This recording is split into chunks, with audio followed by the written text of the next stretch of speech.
This video is about getting people signed up to your MailChimp account through your sign up forms. So if we click onto them, we can see here there's a number of options for sign up forms, but the two areas we'll focus on are Form Builder, which builds up the template that people will see when they subscribe, and Embedded Forms, which is how you get the form to be within your website rather than an external link. So if we click on Form Builder first of all, which you need to do before you use the embedded form, you can see at the top here we have this drop down list. So this is a list of all the areas that we can affect through the sign up form. So we can format these to be tailored to our business. It's also the alerts and the various pages that people see. So we can go through those, but for now we're going to focus on the sign up form, which is the main one for people to see. The sign up form URL, this is the link that we would share for people to access this sign up form. Or, like I said before, we can embed this form within your website, whichever website that may be, whether it be WordPress or OpenCart or Wix or whatever you want it to be. Down here, this is the form that we created before. So all the fields that we set up are visible here, and we can tailor this to a degree to make it look the way we want it to. If we want to remove a field, we just click on it, and there's the minus and plus button, so we can actually remove it or add a new field in there. If we want to format something, so we click on here, you can see on the right hand side this is the information about the field. So obviously with the email address we said it was required, so you can't hide that one. But say for the last name, if we want to give them an option, we could actually take that off and say it's not required, and we could hide that so people couldn't see it. If we do hide it, you can see there the background just changes to hidden, so we know that's a hidden field. But I'm going to make that visible again, and I'm going to make that a required field because we want people to submit it. So here we can see the additional field that we entered. Remember, we added the drop down list, and we can change that from this point as well. If we want to add new items in there or take them off there, then we can do that. And here, this was our grouping. If you remember, we added the group, and again we can change this here if we want to, but this is the options that people have to select from. We can add new options in, or we can take those out, and again we can hide that if we don't want it anymore. Okay, and then we have the subscribe button on the bottom for people to subscribe. So we're going to make a few changes to this. So if I just go into edit, and I can change this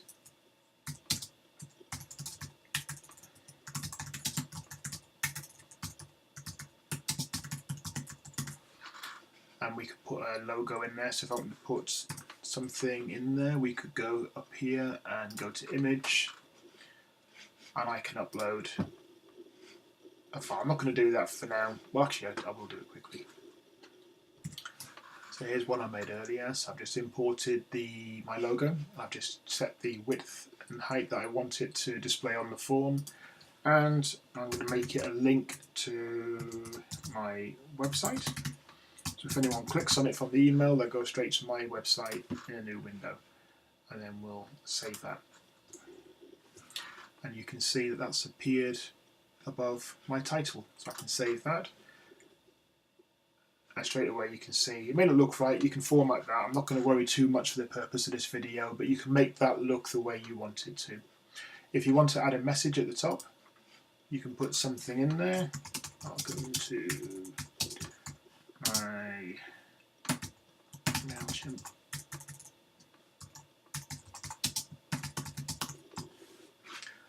And again, you've got the standard formatting bar where you can do different things. You can also use merge tags. So if you want to put something in there from the form, you can add things in there. For the purpose of this, we kind of play with that, but I'm just going to leave that the way it is. Okay, and then I said before, you have the MailChimp button at the bottom there. You can't change that unless you are a subscribed member. But I wouldn't worry too much because I think people are used to seeing MailChimp by now. Okay, if you want to change the way it looks, we've got the design it option. So you can see here you've got the page, and you can change that background colour. So if I want to do that, that's a little bit bright, so we'll just tone that down again. Okay, you've got your body, which is the area here. So again, if you want to change, you can't change too much on this. It is mainly sort of colours and text. But you've got your, so on your body you've got that. Then you can change the text. So if you want to change your font, okay, it's changing the font type and the size we can change, and colours and padding and things like that. And then link style, for anything that's a link, you can change the way that colour. So if you wanted the links to appear in red, for example, that would do that. Because that's part of the logo, that won't appear. But if you had a link within your text, that would change the colour from that. And then we have forms. So this is within the actual piece itself. So again, if we wanted to change the font style within there, field labels. So again, I'm just using Comic Sans just to make it stand out. I wouldn't recommend using that as a font on your website. But there's different options there you can play with. So build it is to build the form, design it is to change the look and feel of your sign-up form.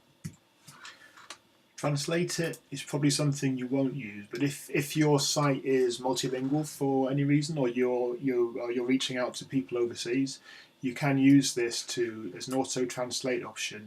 And if you want to translate your fields into something else, like, let's do Japanese, it will take some of the fields and it will, the ones it will reform it. It will give an automatic translation. It's still working on those, but I'm going to put that back because we don't want to do that today. Back to English.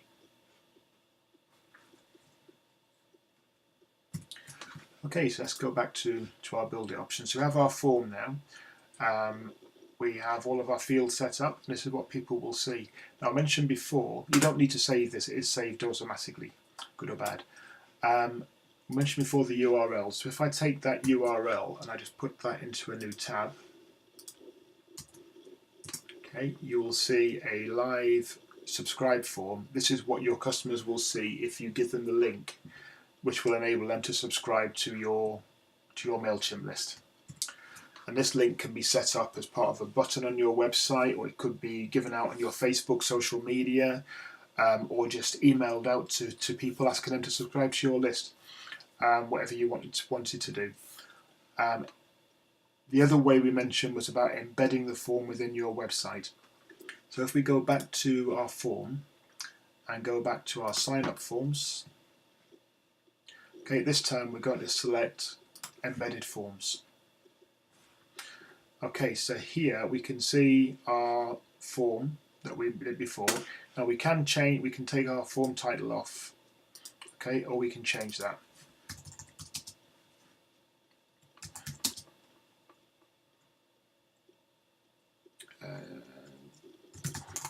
Okay, I wouldn't recommend using that title, but just for the purpose of this, we can change that, and you can see that it's changed the title straight away.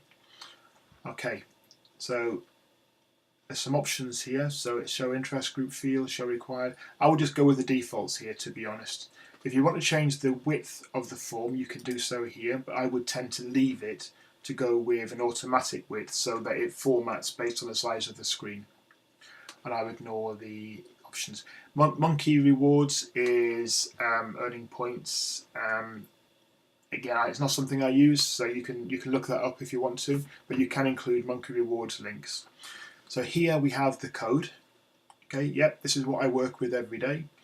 But all you've got to do is copy and paste that into your website. So I'm just going to highlight it by clicking in there, Control C to copy it, and then I shall show you how to put that into your website. So I've just gone into the back end of my website. I'm just going to add a new page in here. I'm just going to do this very quickly. I'm not going to do any formatting. So I'm just going to create a page, or test page. And in here, I'm just going to paste the code that I've copied from the MailChimp. But just a quick tip, when you're copying in code into your content management system, you have to be on the text tab. If you put it on the visual tab, I'll show you what happens. You copy that in, if we preview that, all it will do is display the actual code. Okay, so we're going to take that out. From the text tab, this is where it translates the code. Okay, so I put that in there and then do a preview again. And this time you can see that my subscribe form is within my website. So I would have a page on here which said subscribe or join my list, or it could be a button.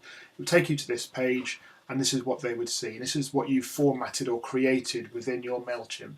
The advantage of this is the URL is still within your website rather than taking you to an external link. But it's completely up to you which format you use. But that's a quick way of setting up your subscribe form. Once they've gone through the process, it will obviously take them through the GDPR process, so the double opt-in. You might want to tailor your messages. So if we go back to MailChimp and have a look at some of the other options. So I'm going to go back to the form builder. Okay, now this time I'm going to look back at the top of the list and I'm going to go to the reCAPTCHA confirmation first of all. So we can see down here, when they subscribe, it will ask them to confirm their humanity. Now it's a bit of a weird thing to say, so you might want to change that, but if you want to change any of the text on that form, you can just do that here. And then coming down the list, confirmation thank you page. So once they've subscribed, they'll have this. And again, you may want to personalize that. You'll notice the top, the bit that we changed in the first screen, defaults throughout them all. So the title, the logo is actually automatically cascaded across all the forms, which is quite useful. It saves you doing it multiple times. But you can tailor all of this. You can make the changes. And your welcome email, this is what they received once they've actually welcomed and things like that. One thing is useful to put on there. MailChimp is pretty good for not going into junk mail, but emails do, especially at the moment. I don't know. Personally, I'm finding a lot of emails going into junk from various things. I think the spam filters are trying to get better, but it's making it harder. So you might want to put a message saying, please check your junk folder for any emails or for your email confirmation, just to make sure it doesn't get missed. And if we come down the form, we go into the unsubscribe section. So this is where people have the option to unsubscribe. Now, at the bottom of every email you send, it will give a link to enable them to unsubscribe. Again, this enables you to be compliant with GDPR, which means that they have to have an option to unsubscribe from your list. So you can format this any way you want to. Unsubscribe success. You can ask them for feedback as to why they're leaving, which is useful information, and a goodbye email. Updating profile, so they'll have the option to update their profile as well. Again, from the emails, it will give them those options. So this is the email they'll receive, and it will be update your preferences, where they can click on that and it'll take them to basically their subscribe form information where they can make changes. So say they want to be in a different group, or their interests have changed, then they can go in there and they can change that. And that's basically, you can play with the other one, but they're the main ones you'll use, but there are some different options on there. But that is basically setting up a sign-up form to get people subscribed to your form. Once they've completed that process, then when you go back to your audience, they will appear on that list. But they won't appear on that list unless they confirm via their email link that they want to subscribe to your list. Otherwise, you don't have their information on there. That's the end of this video. So thank you very much, and we'll cover off setting up campaigns in the next video.